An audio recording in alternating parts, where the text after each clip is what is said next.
Bum bum bum bum bum bum bum bum bum bum bum bum. The Peter Dislike Show. Bum bum bum bum bum bum bum. All right. Hope you're having a good first week of summer. It's been a very big, big roller coaster ride for me this first half of the year. I thought I would record a video to update some of my goals and to review all that has gone on these last 6 months. So I began the turn of the year actually here in Taiwan as well. I had been visiting Taiwan for my grandmother's funeral, and then I had a short holiday here. And it was a moment of confusion for me because just a month earlier, a friend of mine had set me up on a blind date, and finally, the tides were turning. I was starting to make new connections, and then grandmother had passed away. And I almost didn't want to come to the funeral because I had just started making new connections. I didn't want to miss out. Got a little bit of FOMO with my new group at the time, and I almost didn't want to miss out. But and then I remembered that I have a better time connecting with people here in Taiwan, and so off I went. And after the funeral, I stayed in another hostel, not this one, but one in Tom Sui. Turn of the year is very busy for this part of Taipei. So I was in Tom Sui.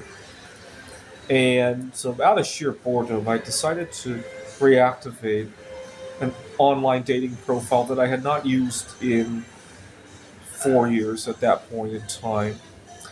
And before I knew it, I was chatting with a girl. She works in the medical industry.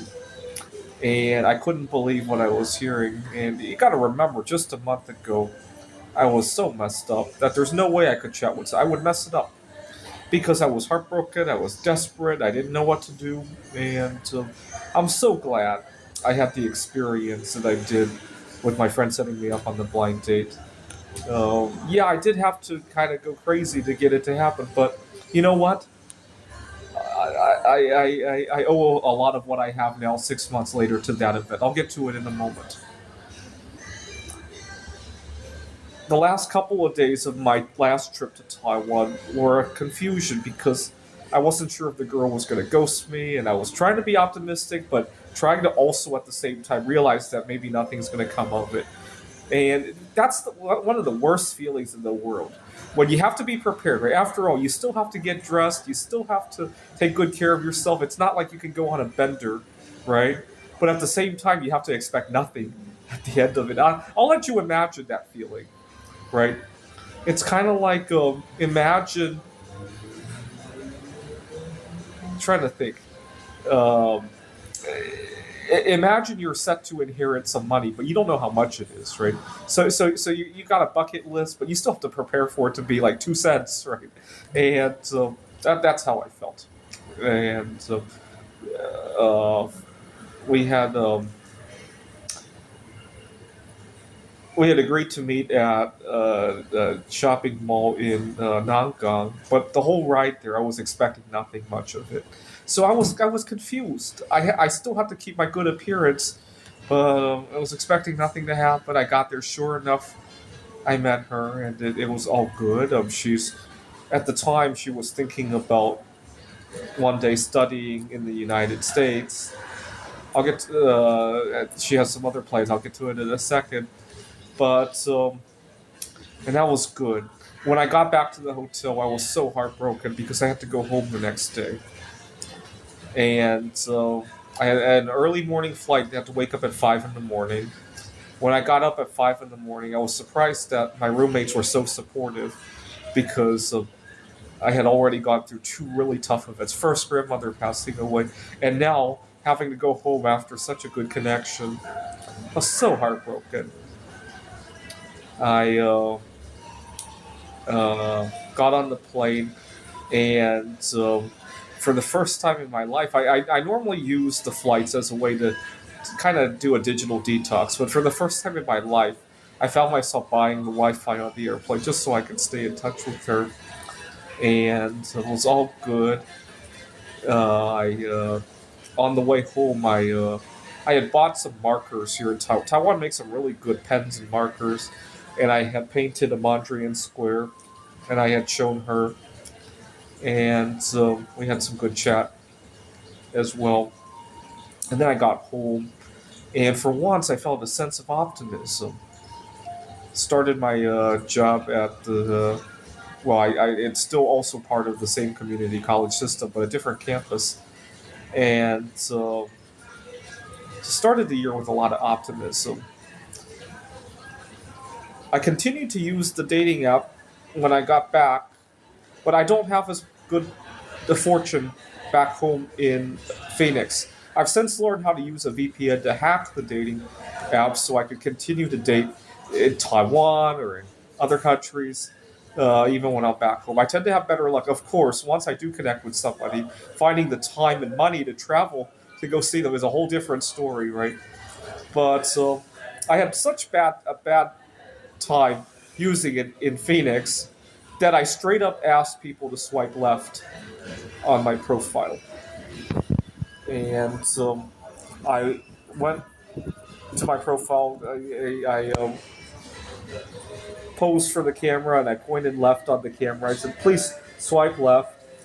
And I had a favorite hiking trail. I shot a lot of videos of myself pointing left and pointing a lot of dislike figures as well. Just asking people to swipe left as a little bit of a prank.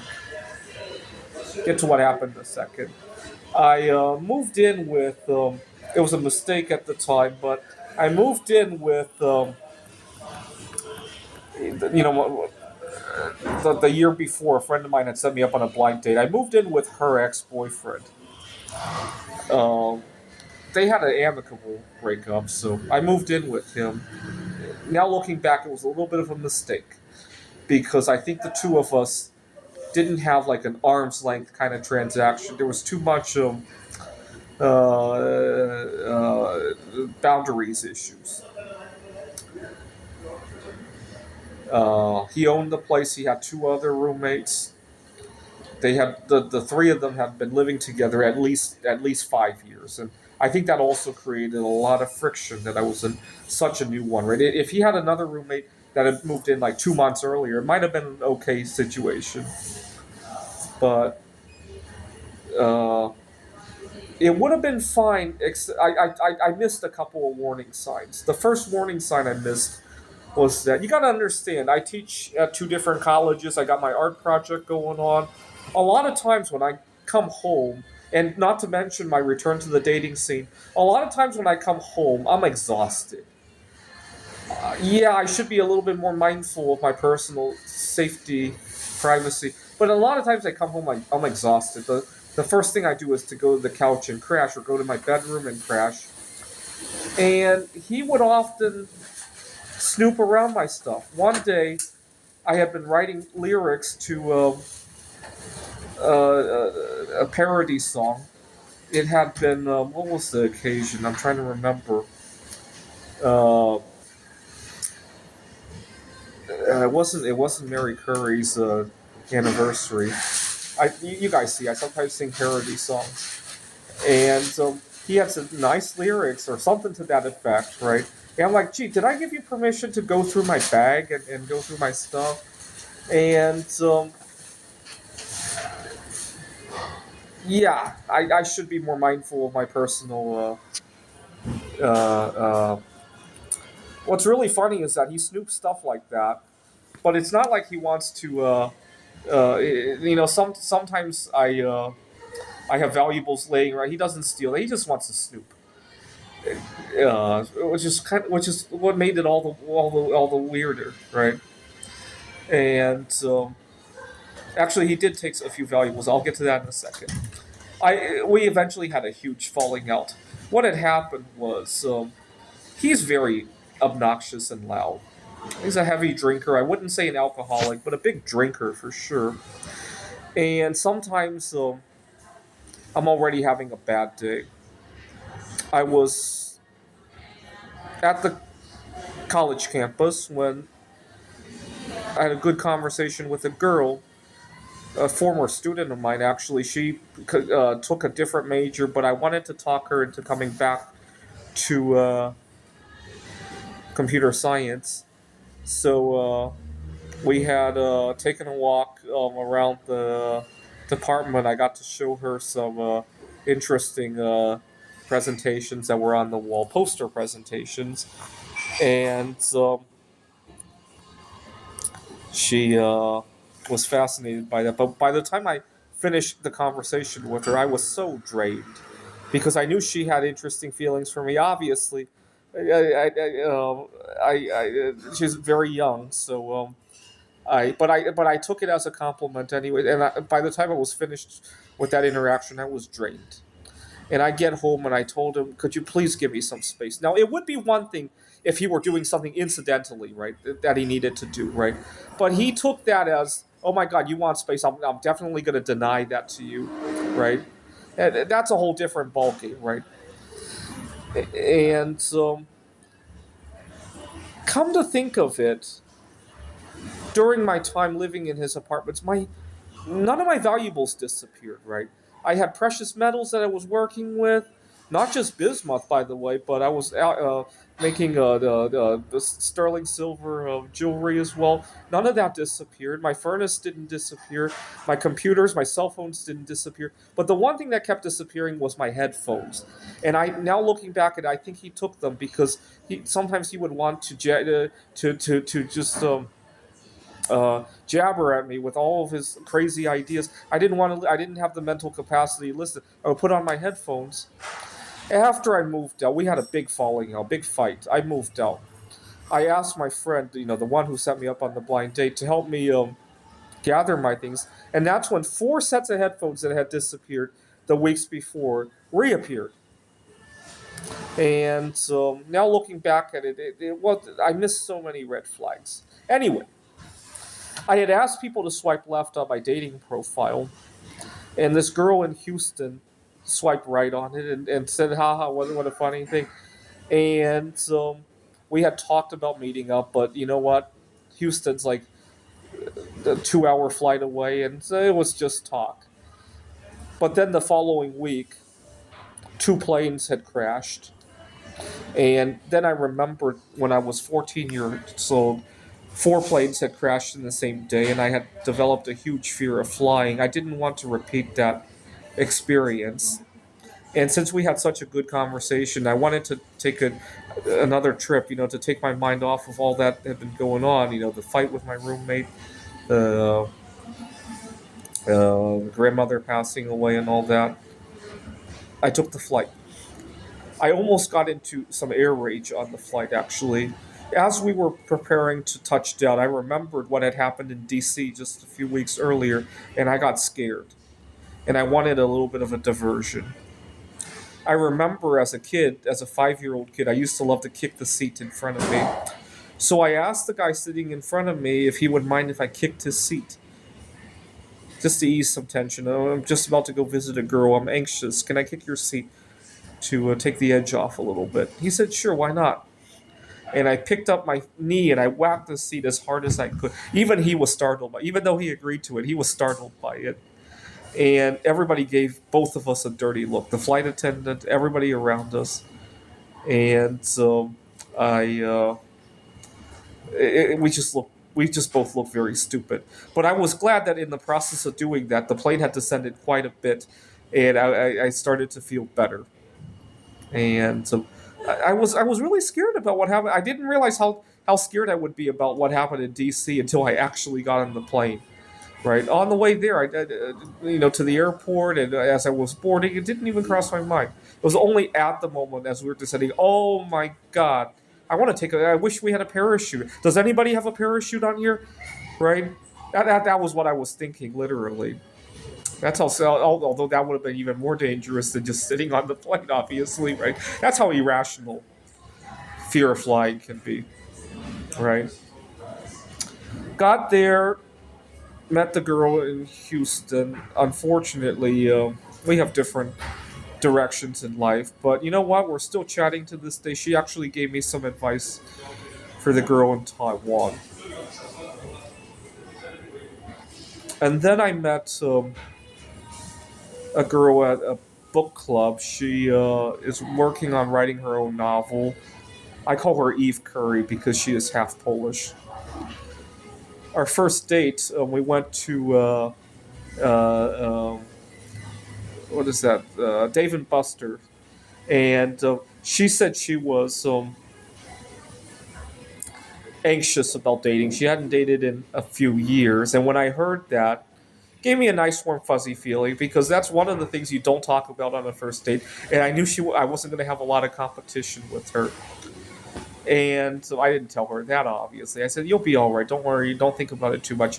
She also was a little bit conscious about her height and all that. I said, "Don't worry about it. I hardly even pay attention to that stuff." Uh, and it went well. Her brother came to pick her up, and I got to see her brother as well. Unfortunately, she sometimes dives way too deeply with her writing, and sometimes we go weeks without seeing each other, but that's all right. I ran into a little drama at work, though. I've been so lost and confused. You got to understand, none of these dates went in a straight line. There were ups and downs along the way. Along the way, there was not being able to find time with each other, anxiety, finally meeting, and then getting on a flight and being afraid of flying. Along the way, there's a lot of ups and downs, just right? It never moves in a straight line. On top of that, the girl at that I was so nervous about that I got kicked out of my apartment. We ended up meeting again to go to the school carnival. She was an hour late because she was so busy studying, which is a good thing. Uh, I told her, take all the time you want, but I was so nervous. And as a result of all of this, my own performance at work suffered too. And we have a performance review every year. My dean had asked me what would be a good day for me to sit in on a class. I actually wanted the dean to come early because I wanted to get good feedback. Personally, I wanted to get it out of the way. Those things bring me a lot of anxiety, right? But I told my dean, hey, that way I could get to use the advice, right? If there's anything going on. Now, I set it up for a week before she even wanted to do it, and then I forgot about it, and so I went to the classroom completely unprepared. This was just before I took the trip to Texas as well, so I just had so much going on in my mind. That wasn't the only time that all this dating drama has taken a drag on my life. Oh, finally, I had I sometimes allow all the students to walk all over me. A lot of times I don't really finish my semester until like 2 weeks after when the students were supposed to take the final. And that also took its drag on me as well. We had a new colleague, and I didn't know how to break the ice with her. Now, I don't have any feelings for her or anything, but I've learned to treat the world like it's an 8 billion person speed dating event. Because you never know who might know the right girl, right? I didn't know how to break the ice with her. I was getting ready to go to Taiwan, and so I asked my new colleague, "Hey, here in the U.S., our emergency number is 911, but in Taiwan it's 119. Which one do you think would make a better emergency number?" Just out of curiosity, because she and I both teach math, right? We're both numbers people.